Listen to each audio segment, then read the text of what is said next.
Okay, for example 43, paying attention to our instructions, solve the following equations for theta, where theta is between 0 and 360 degrees. This means two things.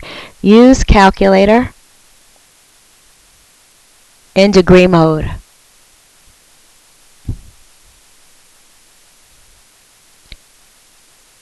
Let's go ahead and look at that. Mode button is the second column, second row. We're going to arrow down. It says radian, right arrow to degree. Where it's bold, press enter, and dark. And second mode will give you back to the home screen. So we're ready. We're going to solve using cosine. We're not going to change this to x for this time. We're not going to be intimidated. We're going to look at this directly and solving for cosine. We've definitely had enough experience. So algebra 1, on doing addition and subtraction first, we get 3 cosine theta is equal to -2. Divide by 3 on both sides to undo multiplication, and we get cosine theta is equal to -2/3.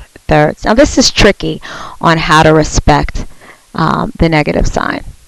When we look for theta, because we're told to use our calculator with those prerequisites, we're going to say cosine inverse. So theta is equal to cosine inverse, and we want to make sure we are getting that absolute value.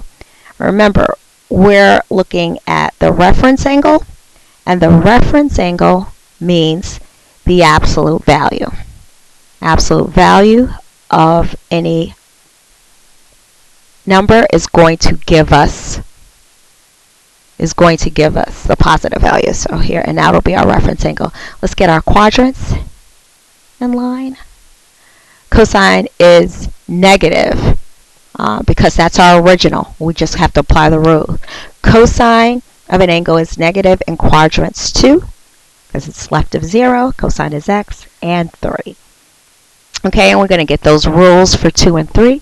The rules for 2 and 3 will be 180 minus. So to look at this, it would be 180 minus your reference angle. And your reference angle is, and this is tricky, but respect it, cosine inverse of 2/3. Notice that I put in the absolute value, or that positive angle, which would be reflected into the first quadrant. And in quadrant 3, it's going to be 180 plus cosine inverse, because that cosine inverse gives us the angle. And then we just plug and chug. So this is your reference angle. Let's tag it. Reference angle. Okay, and let's do that. So we'll get our two values of theta, prepping our workspace, and I put the work up there. And here we go on a calculator. 180 minus second cosine, and 2 divided by 3. Enter. Nice value. That value, again, check to make sure it's in the second quadrant. Second quadrant parameters are greater than 90, less than 180. So theta equals equal to 1. And if you're questioning how far to round to, keep it in tone of the whole packet. And the entire packet said to round 3 decimal places. So we're just being consistent. What's nice about this, we already put it in once. Second enter will give us the exact same value again. We're left arrowing to that minus sign, and we're going to make it a plus because that is the rule for the third quadrant. And again, check your parameters or your restrictions, which third quadrant is 180, greater than 180, less than 270. So 208, and again, we're going to round to now 3 decimal places. Now, before I look, I'm looking, this 9 is going to be affected by the 6 because that's going to make this 1.90. And box in both solutions.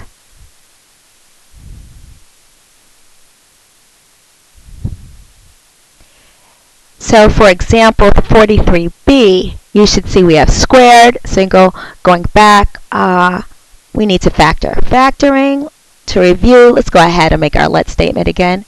So let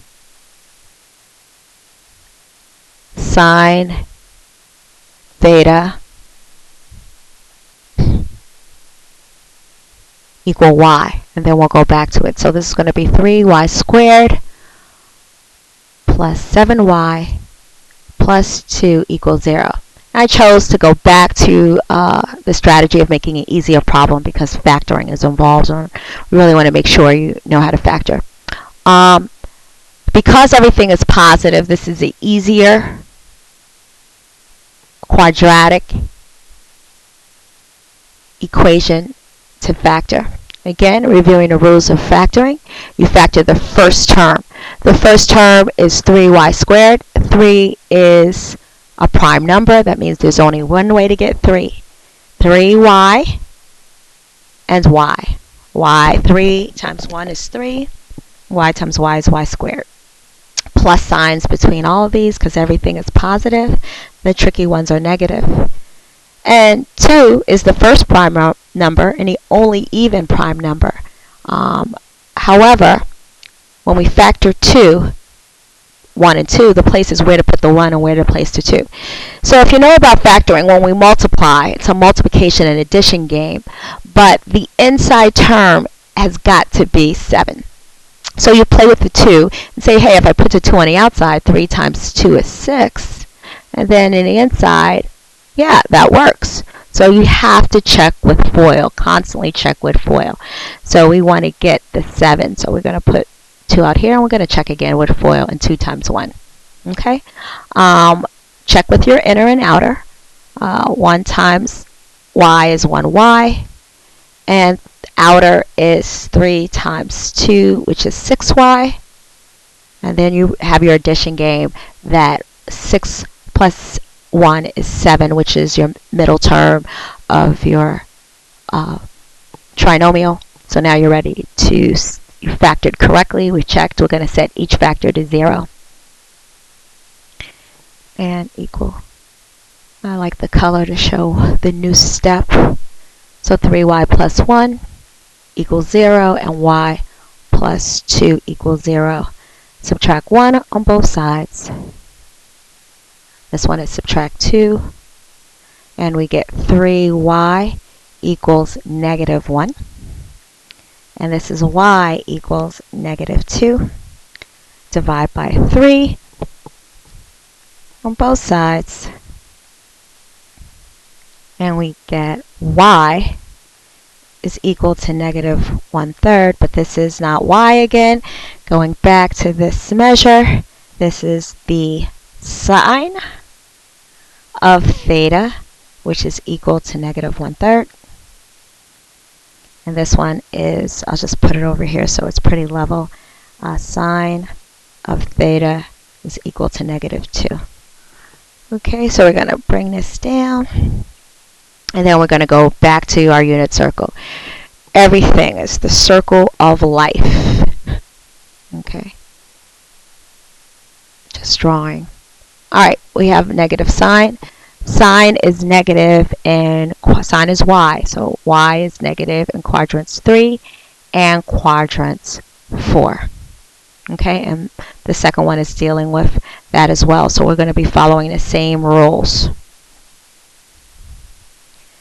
So quadrant 3 rules, again, are going to be 180 plus your reference angle, which is going to be sine inverse. Now remember, it has to be of that first angle, so we have to take the absolute value.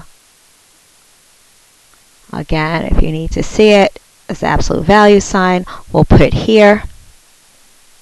I'll just make sure, I want to make sure you see that we're taking the absolute value. The denominator, we also should take the absolute value of, so I'll just put it in here. And you'll get your answer. Let's put that in.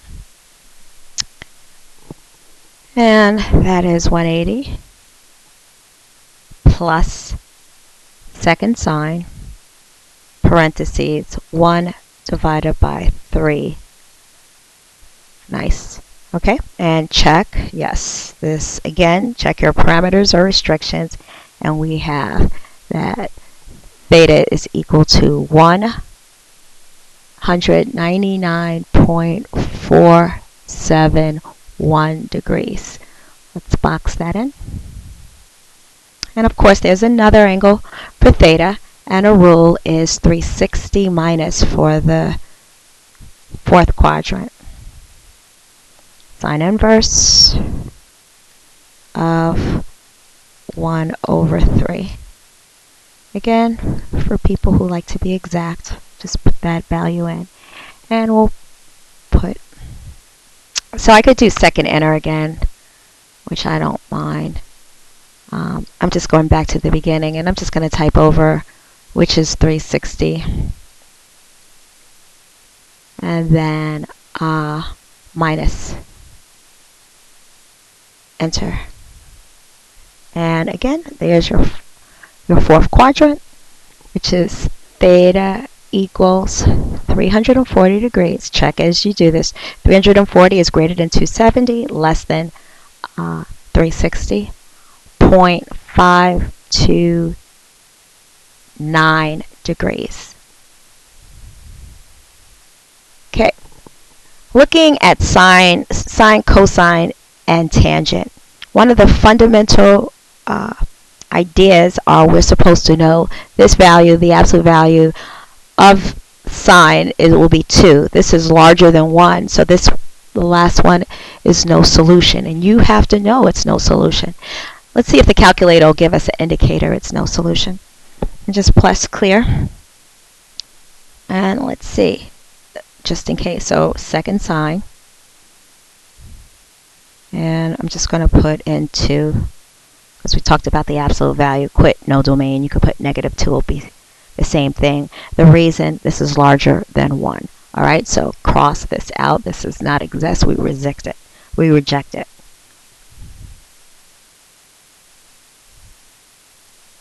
Okay, 44 is changing pace and asking us how many triangles are possible. Angle A is 20 degrees, B is 40, A is 10. It is hugely, hugely important that you know the manner in which we draw our triangles. So angle A is opposite side A. Angle A, we have a measure, that's 20 degrees, and side A is equal to 10. Okay, I'm going to put matching pairs in different colors so we can see it. Side B is 40 units of measure, as going to be opposite angle B. And the same thing is in tone for C, which is not even listed here, but we're going to respect it anyway. C is opposite side C. Okay, this question is asking us how many possible triangles. This happens when the angle that is given is acute. Okay, we have to find out these other angles. So we set up our ratio. This ratio that we're using is law of sines. Law of sines works like this. Sine, look at your formula sheet, of A over A is going to equal. Now remember, with algebra, there can only be one variable. We have a side for B, so we have to find B. So it's going to be B, but we need to find the angle for B. And I'm going to leave that in blue, sine of B. Okay, here we go. We substitute. So substituting from left to right, this is going to be sine of 20 over 10 equals sine of B over 40.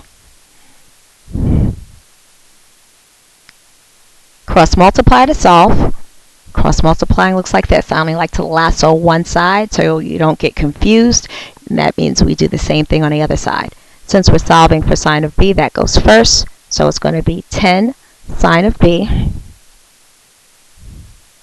equals, the constant becomes the coefficient. So 40 sine 20. Undo multiplication with division. We're solving for sine B. Okay, and again, these help you with your steps.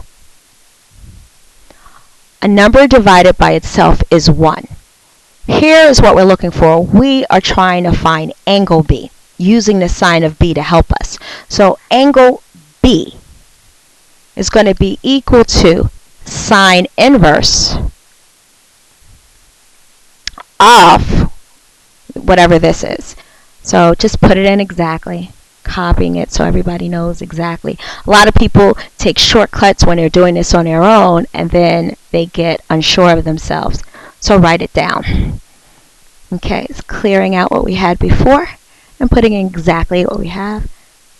Sine inverse 40 divided 40 sine 20.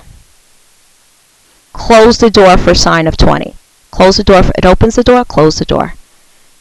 Divided by 10, close the door for the whole angle.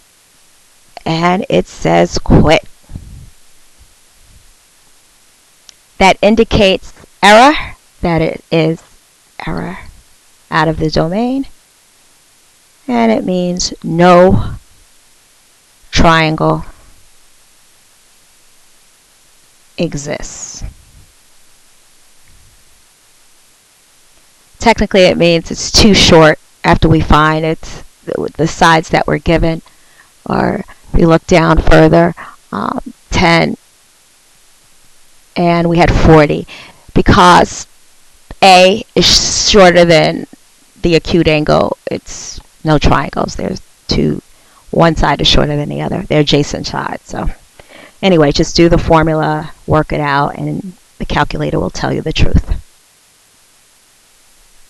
45, we have to draw the triangle. So going to my triangle, nice triangle here, using my tools. Again, it's all in a matter in which you draw it. A, angle A, 41, putting the angles inside is opposite side A. Okay? Going around, B is going to be opposite side B. And side C, 19.7, is going to be opposite angle C. Okay, so what we're doing, they only want us to find side B. They only want us to find this value right here. So we have to see what we're given. Right away, you should see your first step, which of course is to draw it. So right away for your second step, you have two angles, find a third. And the formula is this: alpha plus beta, or angle A plus angle B plus angle C equals 180 degrees. That we're going to say, well, we're looking for angle C.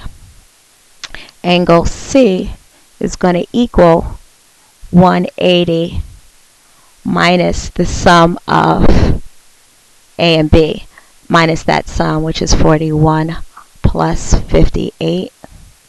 And angle C, put this in your calculator, clearing what we had before.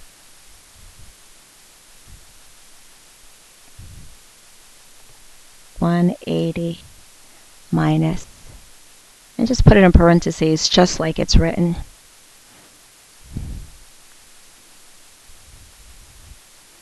And angle B is equal to, or angle C is equal to 81 degrees. That's what we record.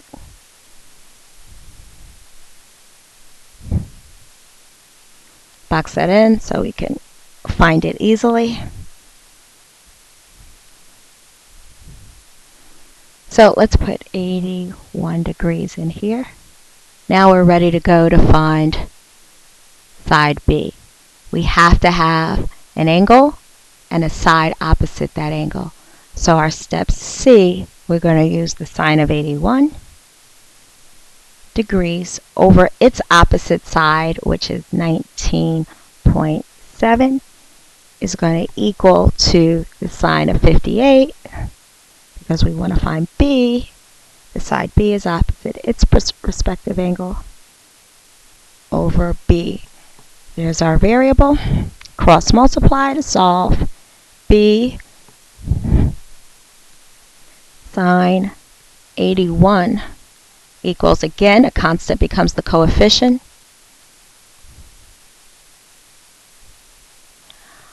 Undo Multiplication with division.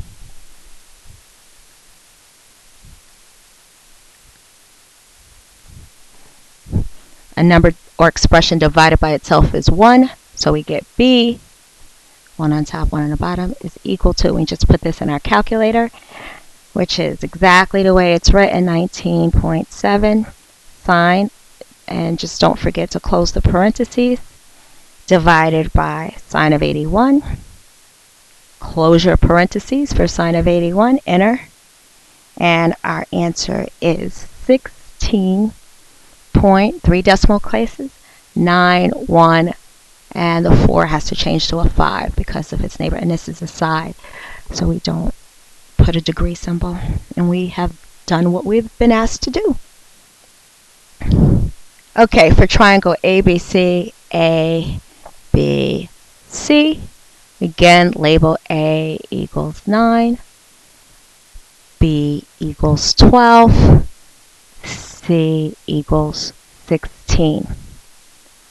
Side, side, side. This is side, side, side. And for side, side, side, you use law of cosines.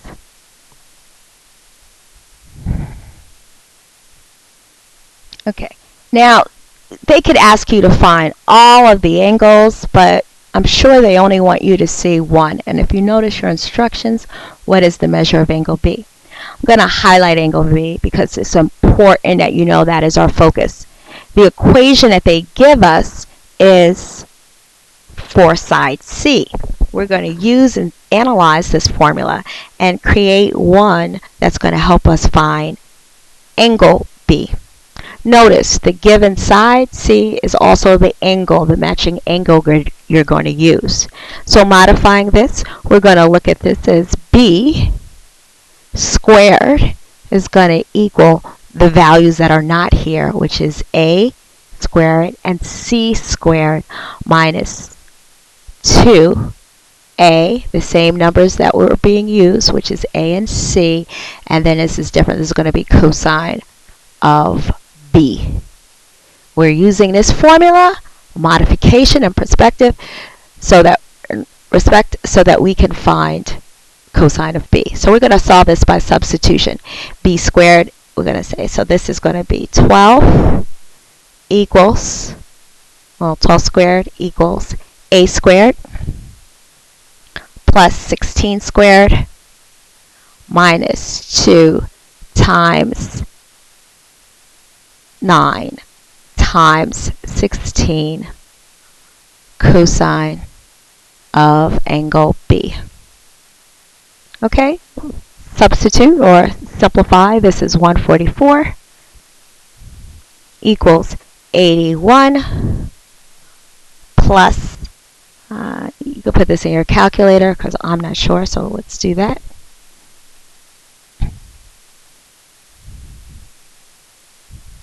$256 minus, again, all of this should be in your calculator, so go ahead and do that. 2 times 9 times 16, 288 cosine B. Okay, let's shimmy this down. And we're going to add or combine our like terms. These two go together, that's a constant. This is the coefficient of cosine x. So just adding here, left to right, this is 144 equals